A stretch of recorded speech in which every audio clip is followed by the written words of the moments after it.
Teori ketergantungan atau teori dependensi merupakan sebuah kerangka analitis yang menjelaskan hubungan timpang antara negara-negara berkembang atau periferi dan negara-negara maju pusat dalam sistem ekonomi global. Teori ini berargumen bahwa negara periferi terjebak dalam siklus ketergantungan dan eksploitasi oleh negara-negara pusat yang mengakibatkan kemiskinan, keterbelakangan, dan juga keterbatasan kedaulatan.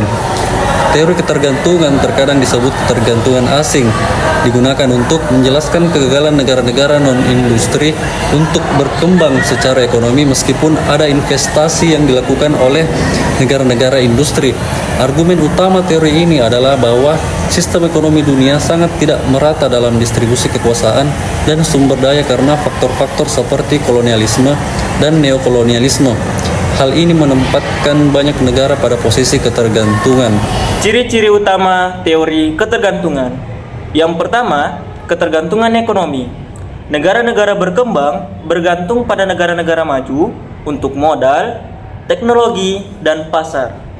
Ketergantungan ini membuat negara-negara berkembang rentan terhadap eksploitasi dan dominasi oleh negara-negara maju. Kemudian, ciri-ciri yang kedua yakni pertukaran yang tidak setara. Negara-negara berkembang mengekspor bahan baku dan produk pertanian dengan harga murah ke negara-negara maju. Sedangkan negara-negara maju mengekspor produk manufaktur dengan harga tinggi ke negara-negara berkembang. Pertukaran yang tidak setara ini memperkaya negara-negara maju dan mempermiskin negara-negara yang berkembang. Kemudian, ciri-ciri yang ketiga adalah underdevelopment. Negara-negara berkembang terjebak dalam siklus underdevelopment karena mereka tidak dapat mengembangkan industri dan ekonominya sendiri. Hal ini disebabkan oleh eksploitasi dan dominasi oleh negara-negara maju. Kemudian, ciri-ciri yang keempat yakni hubungan neokolonialisme, yakni hubungan antara negara-negara maju dan berkembang sering digambarkan sebagai hubungan neokolonialisme. Ini berarti bahwa negara-negara berkembang secara politik independen, tetapi masih secara ekonomi terkait dan terikat dan tunduk pada negara-negara maju. Kemudian, ciri selanjutnya yakni utang luar negeri.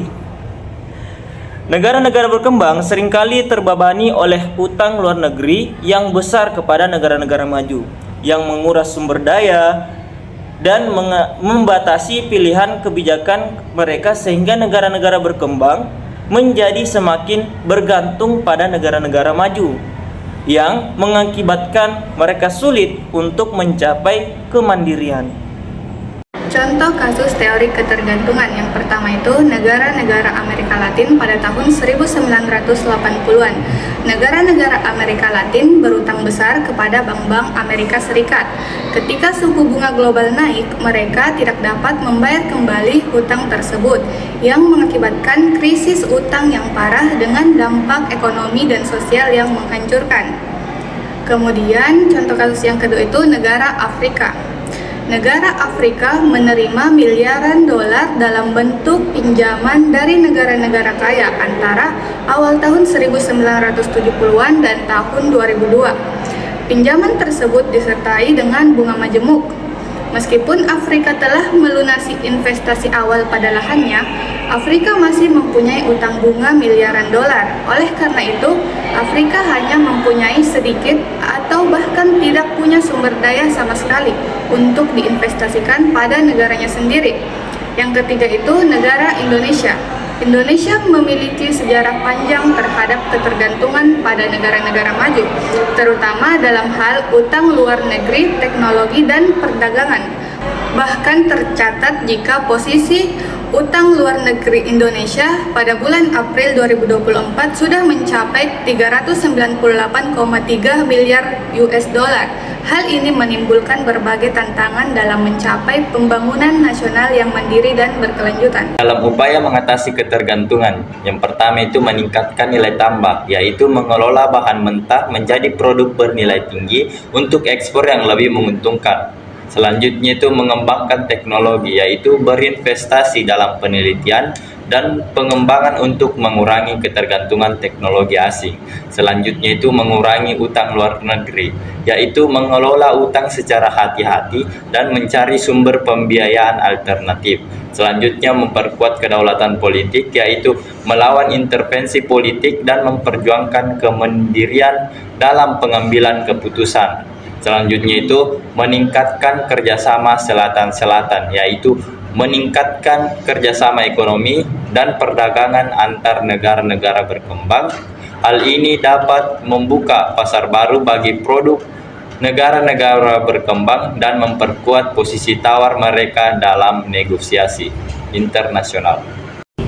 Selanjutnya, tokoh-tokoh penting dalam teori ketergantungan. Yang pertama adalah Raul Prebisch tahun 1913 hingga 1986, ekonom Argentina yang dianggap sebagai salah satu pendiri teori ketergantungan. Dia berpendapat bahwa negara-negara berkembang terjebak dalam siklus kemiskinan dan keterbelakangan itu karena hubungan perdagangan yang tidak adil dengan negara-negara maju. Yang kedua adalah Teotonio dos Santos tahun 1936 hingga 2018, sosiolog dan ekonom Brazil yang mengembangkan teori ketergantungan dalam konteks Amerika Latin. Dia berpendapat bahwa ketergantungan adalah hasil dari hubungan kolonialisme dan imperialisme.